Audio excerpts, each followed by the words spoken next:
Ryan Smith and Brad Batten are two of Victorian opposition's leading lights and rising stars. Both hold key portfolios within the newly revamped front bench of the state opposition following Michael O'Brien's failure to stave off a leadership challenge by former party leader Matthew Guy. Now, both Smith and Batten have been vocal critics of Andrews' government and how they've handled COVID. Gentlemen, welcome. Thank you, Michael. Thank you very much, Michael. Brad, what's it feeling in the party under the new leader, Matthew?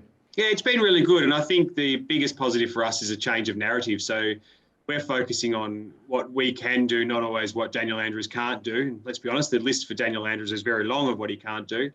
But it gives us an opportunity to really talk about things that we want to talk about that are important to people in Victoria, like mental health that fell off the radar for young people at home. I think there's a lot of issues that we can raise, and we've got some really good expertise. We're not just a party of people who have been in Parliament. We're a party of people who have worked in the community, who have worked in different roles, whether it's businesses or in the public sector. So we have a really good mix of skills. Now, Ryan, how is the new party going to take on Andrews head on? What's going to change? Well, I think the public's had a gut full of politicians arguing with each other. And I think one of the things that people are most annoyed about with Andrews getting up in his press conferences, he's always looking to blame other people. He's looking to blame Scott Morrison for vaccination rollout. He's looking to blame Gladys Berejiklian for the virus coming from New South Wales. I think people don't want to hear this anymore. They don't want to hear us having a shot at each other. What they want to hear is what happens next. What's happening after the lockdown's finished, the restrictions are gone. The way we're going to end up in government, Michael, is by showing people that we've got a good plan through the recovery period and a good plan in the rebuild period. That's what's important to people now. They want to see the end of the restrictions, but they want a alternative government that's got a decent plan, an optimistic plan, a plan full of hope. And that's what we aim to offer. Now, Brad, we couldn't have had a more fortuitous time to have you on with the shadow portfolio of police and emergency services after our earthquake today and the recent police interaction with the rioters. How do you think Andrews has handled the police response? Look, first of all, I think it was woeful yesterday that the Premier of this state, when we had riots in Melbourne that we haven't seen in nearly a generation, and violence on the streets, and our Premier put out a media release at 5 to 6. And I think that's quite disappointing. The Victoria Police themselves, they don't want to be out there, at the moment. I've got things in the background of in Melbourne, and the police don't want to be that part of the front line. It's not why they got the job. They want to be out there protecting the community. And I'm an ex-police officer. I know what it's like standing on the front line. And it's bloody scary when you have a whole group of people throwing stuff at you. So if we have peaceful protests, that's a different aspect to what's happening in town now. And we don't think anyone should be breaking the law at all. But from a perspective of how they're handling it, it's very poor. They're trying to divide the community. They're not putting out any hope. When we're talking about the CFMEU and the Daniel Andrews government, one thing we've seen in the past is they're usually working together. So I can't understand why he hasn't picked up the phone and had a discussion with John Setka on how can we keep the construction industry open with 320,000 people in work, yet we end up with violence because Daniel Andrews refuses to work with people. He threatened to close down an entire industry. How did he expect him to react after that? Sort of foreseeable and definitely preventable. Ryan, what hope is Matthew Guy going to give Victorians as opposed to Daniel Andrews? What can we look for?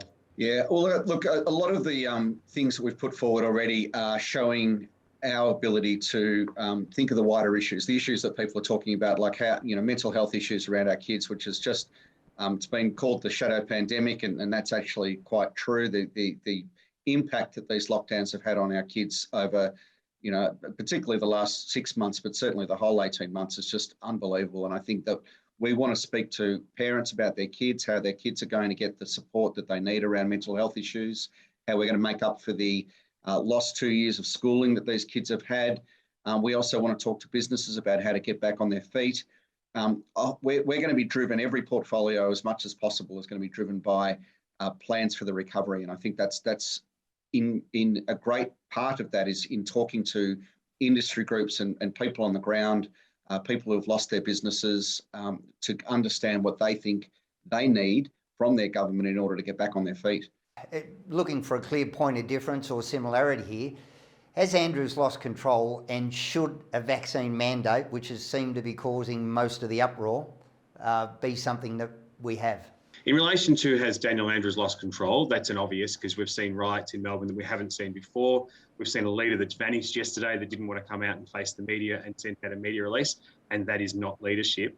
In relation to the vaccine rollout on the vaccine mandatory vaccines in Victoria, we've been very, very clear. There's a health and section within our community, within hospitals, etc., that we believe should have mandatory vaccines, and that's part of the National Cabinet's ruling. However, we don't see that for other industries, because what you'll see is Daniel Andrews then to roll that out through all industries that he thinks suits what he wants to do going forward. At the end of the day, people have to have some choice and some reasonability in what they put in their own bodies. But I think one of the biggest things on this is the National Cabinet has agreed if 80% of Victorians or Australians are at double vaccination, then we should be having a plan to get back to being open with businesses, industry, sports, comedy clubs, you name it. We should be getting back to some sort of normality. What we see is Daniel Andrews finding any excuse to get away from the National Cabinet plan, because at the moment he continues to lock us down. Look at New South Wales, who are on the path to opening, and they don't have the riots. Yes, they're still in lockdown, but they don't have the riots. And why? Because their Premier has given them hope, and they trust in the Premier to deliver on what she says. In Victoria, we've had so many roadmaps, people have lost the faith in that.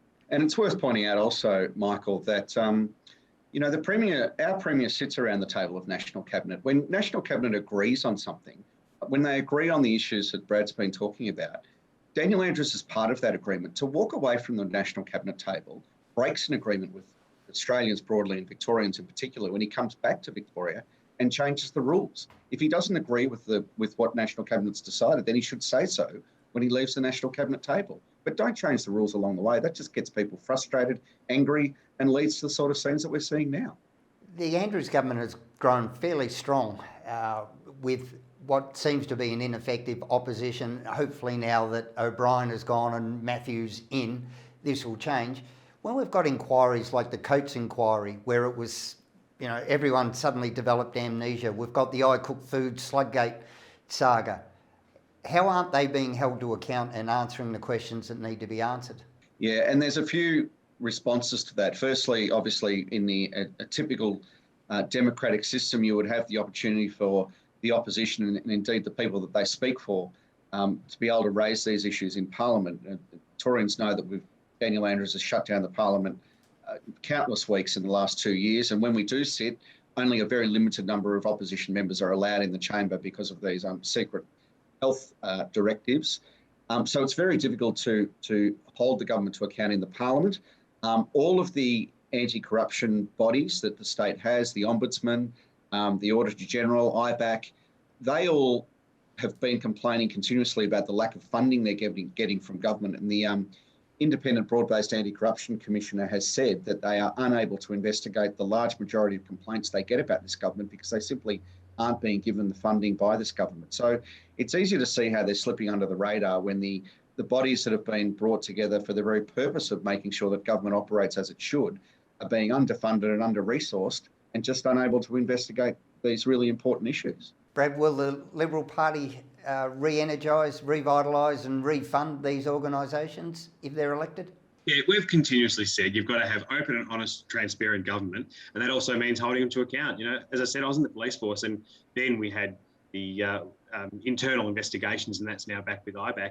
If you don't fund these places properly, you end up with corruption through government, and I think that is something that no Victorian wants, and we're starting to see, and I have no doubt, when it is funded correctly, you will see issues in corruption in so many government departments, particularly with interference from unions. And I just say to Daniel Andrews now, you've got to fund that properly or people will have no faith in your system. And we're seeing them lose faith at the moment. And I said, I'm an ex-police officer and I love the Victorian Police, but you're seeing on social media some of the messages around Victoria Police because people are losing faith. And that's not good enough. That goes all the way to the top.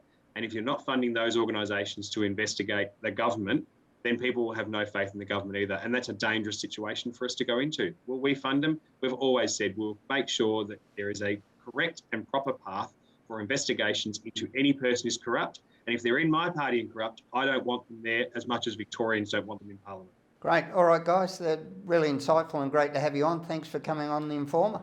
Thanks, mate. Good to talk to you. Thank you, Michael.